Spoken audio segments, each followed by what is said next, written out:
साथियों, जैसे कि आप सभी जानते हैं कि मदरसा आधुनिकीकरण योजना को पुनः राज्य सरकार से चलाए जाने के लिए लगातार मांग की जा रही है और पूर्व में माननीय सर्वोच्च न्यायालय ने एक आदेश भी दिया था जिसमें ये स्पष्ट और क्लियर कहा गया था कि मदरसों में मॉडर्न एजुकेशन, क्वालिटी एजुकेशन होना अनिवार्य है। साथियों, राज्य सरकार लगातार उत्तर प्रदेश सरकार से मदरसा आधुनिक योजना से चलाए जाने संबंधित नई और संशोधन एक्ट के जरिए इस योजना को लाने का प्रयास किया जा रहा है। साथियों, एक आदेश अभी कल एक माननीय सर्वोच्च न्यायालय का आया है जिसमें स्पष्ट और क्लियर कहा गया है कि प्राइमरी स्कूल से लेकर जूनियर तक और एजुकेशन डिपार्टमेंट में टीईटी, सीटेट क्वालिफाइड ही टीचर रखे जाएंगे।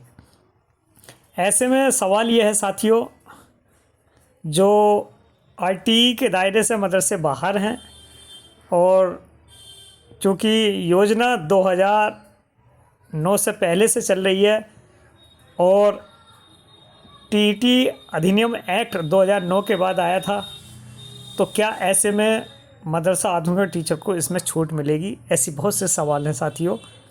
क्या उन्हीं टीचर को जगह मिलेगी जो एमए बीएड क्वालिफाइड है, या वो टीचर्स जो पूर्व में लगातार अपनी सेवाएं देते आ रहे थे, या सरकार उनको नए संशोधन एक्ट के जरिए टीईटी पास करने का मौका देगी?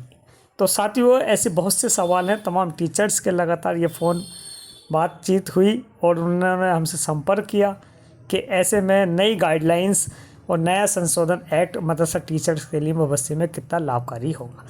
साथियों, मैं आपको पहले भी बता चुका हूँ और अब फिर बता रहा हूँ कि राज्य सरकार एक अमेंडमेंट बिल के जरिए, संशोधन एक्ट के जरिए मदरसा आधुनिक योजना को उसमें शामिल करने की बात कह रही है और पूर्व में मंत्री जी भी इस बात को कह चुके हैं और माननीय मुख्यमंत्री की संज्ञान में पूर्णतः ये मामला है और लगातार ये कोशिश की जा रही है कि उक्त योजना का संचालन अतिशीघ्र राज्य सरकार से करा लिया जाए।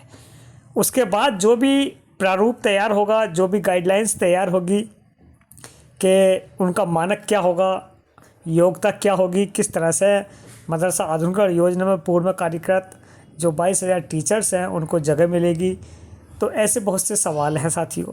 लेकिन वर्तमान में जो अहम सवाल ये है कि राज्य सरकार का से योजना का संचालन करना। साथियों, हमारी टीम के सदस्य, पैनल के सदस्य लगातार ये कोशिश में लगे रहे कि मदरसा आधुनिकीकरण योजना का संचालन राज्य सरकार से किया जाए। चूँकि पूर्व में कुछ कठिनाइयाँ ऐसी चीज़ें आई थी जिसमें मुख्यतः मैनेजमेंट कोटा एक सबसे बड़ी समस्या थी कि मैनेजर से चलने वाली उक्त योजना, ये राइट भी कम करने हैं साथियों। योग्यता को लेकर भी बातचीत चल रही है और बहुत से ऐसी चीज़ें हैं जो संशोधन एक्ट के बाद आएंगी। लेकिन हमारी टीम के लोग माननीय मंत्री जी के संपर्क में हैं और लगातार लखनऊ से लेकर दिल्ली तक इस बात का संकेत हमें मिल रहे हैं कि राज्य सरकार योजना का संचालन अतिशीघ्र किया जाए। साथियों, आपसे भी गुजारिश है, दुआ कीजिए कि राज्य सरकार योजना अतिशीघ्र चलाए।